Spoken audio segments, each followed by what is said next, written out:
जय श्री गणेश जी, हर हर महादेव। मैं हूँ आचार्य सुंदर सक्सेना, महालक्ष्मी ज्योतिष आध्यात्मिक संस्थान की तरफ से आप सभी का स्वागत करती हूँ। आज मैं आपको बताने वाली हूँ कि गरुड़ पुराण, जिसको कहा जाता है कि मानव का पूरा एक ब्यौरा होता है, उसके अंदर हमें क्या करना चाहिए, क्या नहीं करना चाहिए, और मृत्यु के बाद किस इंसान, किस जीव के साथ क्या होता है, उसमें पूरा दिया जाता है। गरुड़ पुराण जो है हमारे 18 पुराणों में एक है, और ये गरुड़ पुराण जो है अक्सर किसी की आकस्मिक मृत्यु पे या अचानक मृत्यु हो जाने पे पढ़ा जाता है, और वैसे भी मृत्यु पे इसको पढ़ा जाता है। और गरुड़ पुराण में लिखा गया है, ऐसी बहुत सारी यातनाओं के बारे में बताया गया है जो मरने के बाद आदमी को दी जाती है, जीव आत्मा को उसके कर्मों के हिसाब से। लेकिन गरुड़ पुराण में ये भी बताया गया है कि किस चीज़ को करने से क्या लाभ होगा, किस चीज़ को नहीं करना चाहिए, किस चीज़ को करना चाहिए, किस चीज़ को, किस पूजा पाठ या कोई भी काम जो आप करते हो तो उससे क्या फल मिलता है। इसी तरीके से आज मैं आपको कुछ बताने जा रही हूँ, कुछ पॉइंट्स। आज मैं आपको 8 पॉइंट्स ऐसे बताने जा रही हूँ जिसे यदि आप अपने जीवन में समा लेते हैं तो आपको कभी भी दुख नहीं होगा, कोई दरिद्रता नहीं आएगी, कोई परेशानी नहीं होगी। गरुड़ पुराण में बताएगी ये 8 बातें, यदि आप अपने जो है दिमाग में बढ़िया तरीके से डाल लेते हैं तो आपके जीवन में कभी भी किसी भी टाइप का कोई कष्ट नहीं आएगा, ऐसा बताया गया है गरुड़ पुराण में। तो आज उन्हीं के बारे में मैं चर्चा करूंगी। लेकिन सब पहले सभी बड़ों को प्रणाम, छोटों को प्यार, जो मेरे हम उम्र है उनको भी बहुत बहुत प्यार और आशीर्वाद भगवान श्री गणपति राज और शिव जी महाराज का मिलता रहे, ऐसी मेरी कामनाएं। हर हर महादेव, घर घर महादेव। हमेशा प्रसन्नचित रहिए, शनिदेव की पूजा कीजिए, यानी कि उनका नाम स्मरण करते रहिए, क्योंकि हमारे जीवन में जो असफलताएं आती हैं, हमारे जीवन में जो संघर्ष बढ़ता है, वो शनिदेव महाराज के कारण हो जाता है, क्योंकि वो नायक के देवता हैं। और उनसे कभी भी फेस टू फेस जाके पूजा पाठ नहीं करना चाहिए। उनकी मूर्ति या उनकी जो शिला रखी होती है उसके सामने एकदम फेस टू फेस आकर बात नहीं करनी चाहिए। अगर जर्द भी पड़ जाए तो आंखें नीचे कर लीजिए, उनकी तरफ आंखों की तरफ फेस टू फेस नहीं देखते हैं, क्योंकि कभी कभी आप अच्छा करना चाहते हैं, गड़बड़ हो जाता है। क्योंकि कहा जाता है कि सिर्फ शनिदेव की आंखों की रोशनी से पड़ते ही, ऐसा गणेश चालीसा में है, जो गणेश जी है उनका सर खट से गिर गया था, उड़ गया था, क्योंकि जबकि वो महादेव और माँ पार्वती की संतान थे, फिर भी वो भी नहीं बच सके इनसे। तो आप और मैं तो इंसान हैं, इसलिए मैंने आपसे कहा कहीं कभी भी शनिदेव को फेस टू फेस नहीं देखते। जब भी देखना पड़ जाए तो आंखें नीचे कर लेना, वैसे आगे पीछे उल्टे नीचे, मतलब दाएं बाएं पीछे की साइड खड़े होकर हमेशा शनिदेव की पूजा करनी चाहिए। तो आज मैं आपको बता रही हूँ गरुड़ पुराण में ऐसे कौन से कार्य हैं जिसको करने से आपको लाभ होगा, और 8 उन्हीं कार्यों के बारे में मैं आपको बताऊंगी। तो सबसे पहले गरुड़ पुराण ने हमें कहा है कि यदि आप इंसान हैं तो आपको जो करना है वो ये है कि आपको हमेशा अच्छे साफ सुथरे कपड़े पहनने चाहिए, और ख़ास तौर पे ऐसे कपड़े जिसमें सुगंध लगी हुई हो। चंदन की सुगंध को सबसे अच्छा शयकर माना गया है। जो लोग चंदन की खुशबू का प्रयोग करते हैं वो स्वस्थ तो रहते ही हैं, उनका ऑरा बढ़ता है, उनकी आकर्षण शक्ति बढ़ती है, और आसपास के लोग उनकी तरफ मुग्ध हो जाते हैं। जो लगातार चंदन का परफ्यूम का प्रयोग करते हैं उनके चारों तरफ लोग अट्रैक्ट होने शुरू हो जाते हैं। और चंदन का परफ्यूम जो है राहु के संबंध को घटाता है, यानी कि अगर आपका राहु खराब है, किसी ने बताया है, तो चंदन का प्रयोग बहुत बहुत ही बढ़ा दीजिए। जितना आप चंदन का परफ्यूम लगाएंगे उतना राहु आपको दुखी करना बंद करेगा। इसके अलावा जो चंदन का जो परफ्यूम, जो चंदन है वो लगाने से, या गुलाब, मोगरा, या जो भी आप खुशबू लगाते हैं, इससे आपका जो है ऑरा तो बढ़ती है, और आपका साफ सुथरे कपड़े, कुछ लोग कटे फटे कपड़े पहनने लगे हैं जी, बिल्कुल मत पहनिए, क्योंकि आज अगर आप खराब कपड़े पहन रहे हैं तो आने वाले टाइम में आपका समय कभी ना कभी ऐसा आएगा कि आप सच में इतने दरिद्र हो जाएंगे।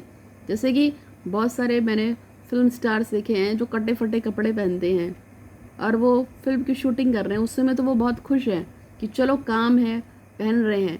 लेकिन उनके जीवन में कुछ समय बाद वो समय बिल्कुल आता है जब उनको एक एक फिल्म, छोटे छोटे रोल के लिए भी रोना पड़ता है, उनको नसीब नहीं होता, क्योंकि आप जिस चीज़ को बार बार रिकॉल करते हैं वही आपके पास आते हैं। तो नंबर 1 पॉइंट आपका ये है।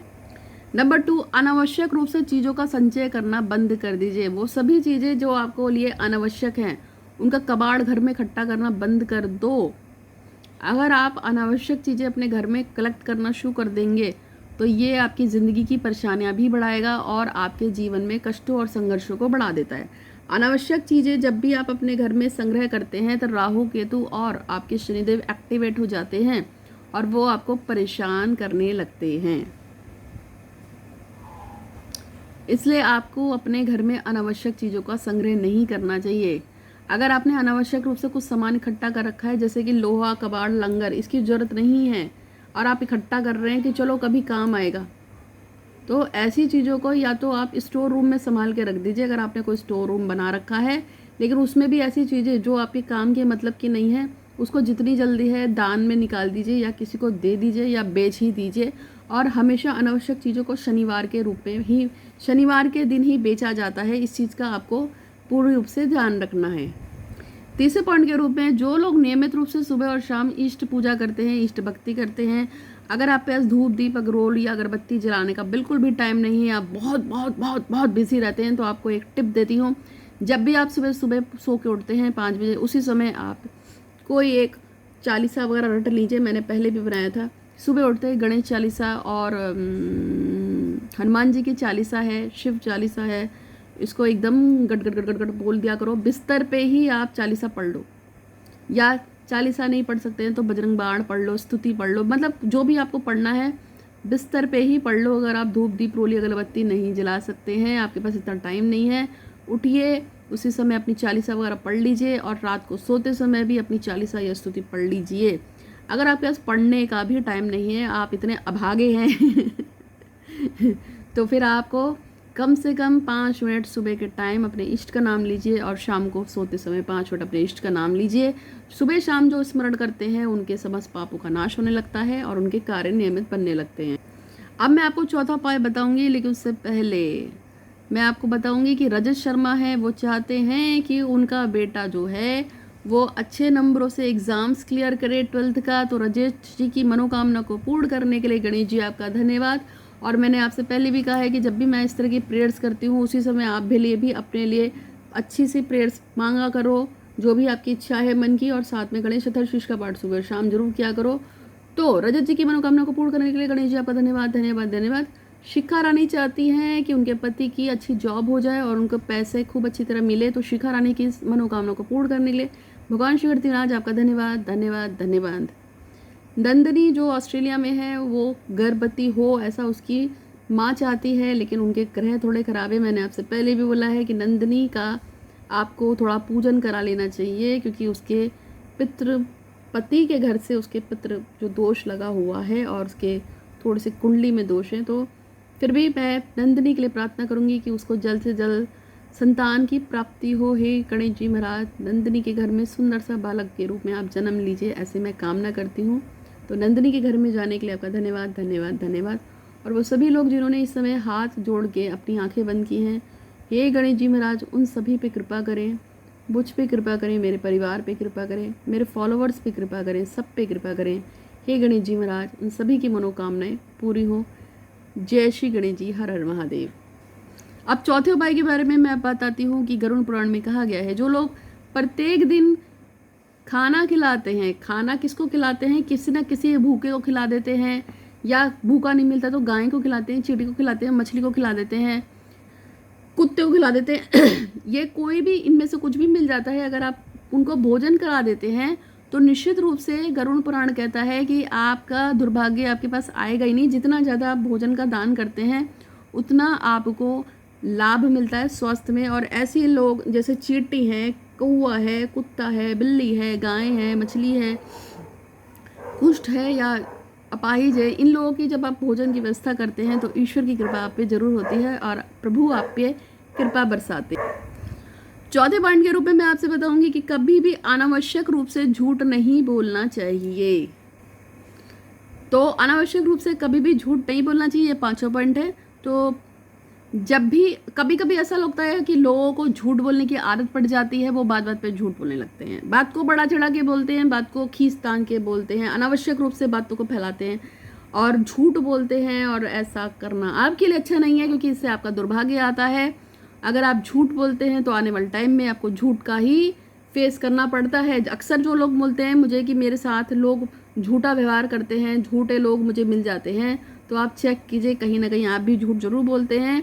जो लोग झूठ ज़्यादा बोलते हैं या अनावश्यक रूप से झूठ बोलते हैं, थोड़ा बहुत झूठ तो कभी कभी चलता है, और कभी कभी सत्य को उजागर करने के लिए भी झूठ बोलना पड़ता है। जैसे कि मान जाए अगर मैंने किसी की कुंडली में पढ़ा कि उसकी कुंडली में मृत्यु योग है या विधवा योग है, तो हम कभी नहीं बोलेंगे कि उसकी कुंडली में ऐसा है। हम उसको सिर्फ ये बोलेंगे कि आपकी कुंडली में दुष्प्रभाव हैं, आप ये प्रयोग कर लेंगे, ये उपाय कर लेंगे तो आपके साथ अच्छा होगा। पर खुले छुट्टे मुंह से नहीं बोलेंगे कि आपकी कुंडली में ऐसा है।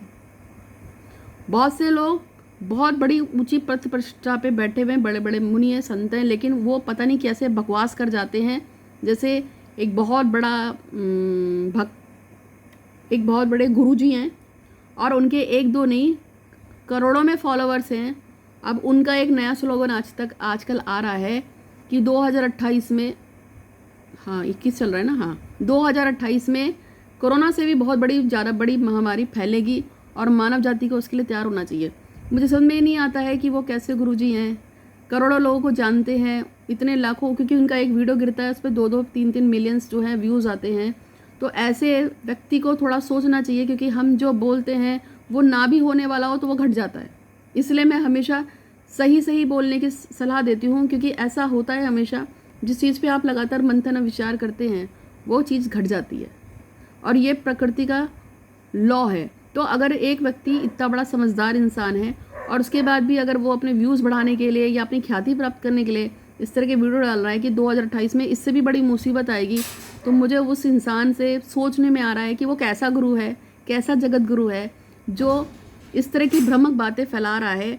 अगर कुछ चीज़ होने भी वाली है, मैं मानती हूँ कि चलो कोई चीज़ होने जा रही है, तो कम से कम उसके बारे में आप अच्छा बोलिए, क्योंकि हमेशा आप जो बातें बोलेंगे यूनिवर्स में कि ऐसा घटित होगा, ऐसा हो जाएगा, ऐसा होने वाला है, तो वो चीज़ें अगर ना भी घटित होने वाली हों, क्योंकि वो व्यक्ति कहीं ना कहीं सिद्धि पूजा पाठ अनुष्ठान करता रहता ही होगा, क्योंकि अगर इतने बड़े पद प्रतिष्ठा पे बैठा है तो भगवान कभी ना कभी उसकी ज़बान से जो उसने बोला है वो सत्य हो ही जाएगा। इसलिए कभी भी अनावश्यक रूप से इस तरह की बातें नहीं करनी चाहिए। और मैंने एक तरह से अनजाने में उनको भी सलाह दे दी कि अगर आप कभी मेरा ये वीडियो देख लें तो आपको थोड़ा सा सोचिएगा कि एक आपकी उत्तरदायित्व बनता है और आपका सभी का उत्तरदायित्व बनता है कि बिना फालतू के, और बहुत से लोग अपने वीडियोस को वायरल करने के लिए ऐसे बकवास वीडियो डाल देते हैं। सबका सर्वनाश होना है, पक्का होना है। प्रकृति के साथ छेड़छाड़ खिलवाड़ नहीं करनी चाहिए, कभी नहीं करनी चाहिए। जो इस तरह की बातें करते हैं कि प्रकृति में ऐसा हो जाएगा, वैसा हो जाएगा, अगर आपने, तो ये सब जो भी बोलते हैं करते हैं, कभी ना कभी उनके पास पलट के ज़रूर आएगा, और उनको भी इस चीज़ के लिए तैयार रहना चाहिए। अब नेक्स्ट है कि कभी भी आप लोगों को अपने कुल देवी देवता या अपने इष्ट देवता की पूजा पाठ नहीं छोड़नी चाहिए। आपके जो भी इष्ट हैं, आपके जो भी कुल देवी देवता हैं, जो भी आपके घर से हैं, उनको मानो, उनकी पूजा करो। उनको अगर आप नहीं भी मान सकते हो, जैसे कि मेरा जो कुल देवी देवता या इष्ट है घर का, मुझे को नहीं पता कि कौन है, इसलिए मैंने क्या किया, मैंने मंदिर में जाके भगवान गणेश को सीधे साफ शब्दों में कह दिया कि मेरे जो भी घर के, खानदान के कुल देवी देवता या इष्ट हैं, मुझे उनकी कोई जानकारी नहीं है। मैं आपसे प्रार्थना करती हूँ कि आज के बाद जब भी मैं भगवान गणेश जी आपकी पूजा करूँ, पाठ करूँ, आपका कोई अनुष्ठान करूँ या आपको सिर्फ याद भी करूँ, तो वो मेरे कुल देवी देवता और मेरे इष्ट देवता और जो मेरे पितृ देवता हैं, उन सभी के बारे में हो कि जब भी मैं अपने गणेश जी को याद करूं तो वो मेरे कुल देवी देवता को भी मैं याद करती हूँ उसी समय मैं इष्ट को याद करती हूँ, उसी समय मैं अपने घर के जो पितृ हैं, मेरे पिता के घर से, माता के घर से, मेरे घर से, सबके जो भी पितृ हैं, उन सब पितरों को भी मैं याद कर रही हूँ उसी समय, और वो गणेश जी के रूप में ही अपनी पूजा को स्वीकार करें। मैंने ऐसा गणेश जी को बोल रखा है। तो आपके जो भी पितृ हैं, आपके जो भी कुल देवी देवता हैं, अगर आपको पता है तो उनका पूजन जो भी सालाना या मंथली आप लोग करते हैं या जैसे भी करते हैं उसको कीजिए। और जो लोग नहीं करते हैं, जिनको पता ही नहीं है, तो वो आपका जो भी हम, चाहे महादेव हो, चाहे दुर्गा जी हो, चाहे हनुमान जी हो, आप उनसे एक बार जाके एक थोड़ा सा नारियल लेके जाइए और नारियल पे कलावा बांध के उनको बोल के आइए कि आज से आप ही मेरे इष्ट हैं, आप ही मेरे कुल देवी देवता हैं और आप ही मेरे पितृ हैं। मैं जब भी मेरे कुल देवी देवता या मेरे पितरों की या मेरे इष्ट की बात करूँगा तो आप समझ लेना मैं आपके बारे में बात कर रहा हूँ, और मेरे जो भी कुल देवी देवता, मेरे पितृ, मेरे इष्ट हैं, जिनके बारे में मुझे पता है या नहीं पता है, वो आज से आप में है। और जब भी मैं आपकी पूजा करूं, वो कुल देवी देवता, वो इष्ट और वो मेरे पितृ ये माने कि मैं उनकी पूजा करता हूं या उनकी पूजा करती हूं। इस तरह से आप अपनी पूजा को शिफ्ट कर दीजिए। 7वें नंबर पे आता है कि अनावश्यक रूप से कभी भी किसी की बुराई नहीं करनी चाहिए। कुछ लोगों को बुराई करने की आदत होती है कि अरे उसने ऐसा कर दिया, वैसा कर दिया, यानी कि चुगली करना है। आप किसी के साथ बैठे हैं और आप उसकी बुराई शुरू कर देते हैं, तो पता है उसने ऐसा किया, वैसा किया। तो ऐसे लोगों को सुनो भी मत, बोलो भी मत। अनावश्यक रूप से किसी की बुराई मत कीजिए। अब कुछ लोग होते हैं, सास जेठानी और रिश्तेदार आगे बैठ जाते हैं, बहनें आगे बैठ जाती हैं, उसके बाद पता है तुझे ऐसे ऐसे किया, वैसे किया, वैसे किया। तो ऐसे में मैं क्या करती हूँ, अगर मुझे मेरा कोई रिश्तेदार आके मुझे कथा सुनाने लगता है, उसने ऐसा किया, वैसा किया, तुम्हें पता है, तो मैं कहती हूँ हाँ हाँ हाँ हाँ। फिर मैं कहती हूँ अच्छा सुनो, मुझे थोड़ा काम है, और फिर मैं टॉपिक को चेंज करती हूँ। अरे छोड़ो ना उसको, उसके गत पे जाने दो, हमें क्या करना, ठीक है। तो टॉपिक को बदल देना। किसी की बुराई मत करो, किसी की बुराई मत सुनो, अनावश्यक रूप से तो बिल्कुल नहीं। अगर किसी ने सच में बुरा कर दिया तो वो एक अलग चीज़ है। गुस्सा आना, उसके प्रति कटु विचार निकलना, कटु बातें निकलना, वो एक अलग चीज़ है। लेकिन आप अनावश्यक रूप से कभी किसी के बारे में बुराई ना करें, बचे।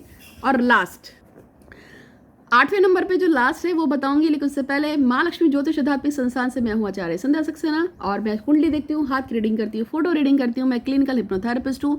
बेसिकली मैं एक साइकिक रीडर हूँ, और मैं पिछले 5 साल 6 साल से 2014 से साइकिक रीडिंग करती हूँ। मैं फेस की रीडिंग करती हूँ, मैं फोटो की रीडिंग करती हूँ, मैं कपड़ों की रीडिंग करती हूँ, मैं वॉइस की रीडिंग करती हूँ। टेलीफोन पे आप मुझसे बात करेंगे तो मैं आपकी रीडिंग कर दूंगी। यानी कि मुझे कभी भी फोटोओं की ज़रूरत नहीं पड़ती, मुझे आवाज़ों की ज़रूरत, मुझे सिर्फ अगर मुझसे कोई फ़ोन पे बात ही कर रहा होता है तो मैं उसकी रीडिंग कर देती हूँ। तो साइकिक रीडिंग एक ऐसी पावर होती है, जैसे जैसे आपकी उम्र बढ़ती है वैसे वैसे ये रीडिंग भी बढ़ती है। आपकी उम्र के साथ साथ ये विद्या बढ़ती है। इसके लिए जो है बेसिकली मेडिटेशन की ज़रूरत होती है, जो हम अक्सर करते हैं, और ये धीरे धीरे धीरे हमारे शरीर में मच जाती है और उम्र के साथ साथ बढ़ता है। तो अगर आपको कभी रीडिंग करानी हो, क्लिनिकल हिप्नोथेरेपी क्या होती है, जैसे आपने सुना होगा कि लोग अपने पूर्व जन्म में चले जाते हैं, अपने भविष्य में चले जाते हैं कि आगे क्या होगा, तो वो क्लिनिकल हिप्नोथेरेपी में होता है।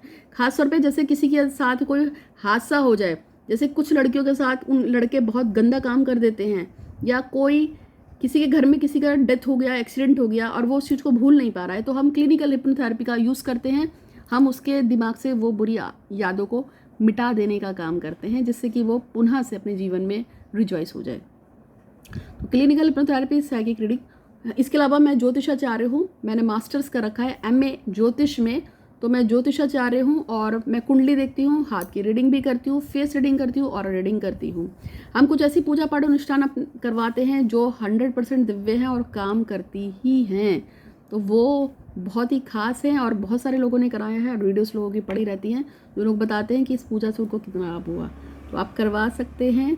और एक गाइडेड मेडिटेशन ऐसी होती है जिसको, जैसे मैंने आपको बताया, हम हिप्नोथेरेपी करते हैं, क्लिनिक साइकिक रीडिंग करती है, इसी से हमारी कुछ मेडिटेशन बनती हैं जो आपकी किसी दुर्लभ मनोकामना को पूर्ण कर सकते हैं। तो अब मैं आपको बताती हूँ वो 8वां पॉइंट। तो वो 8वां पॉइंट क्या है, यदि आप पूरे दिन में नारायण का जाप करते हैं, ओम नमो भगवते वासुदेवाय, या नारायण नारायण का जाप करते हैं, तो इससे आपको क्या फ़ायदा होता है। आपको ये फ़ायदा होता है कि एक तो आपके ऊपर अचानक से कोई विपत्ति नहीं पड़ेगी, एक बात।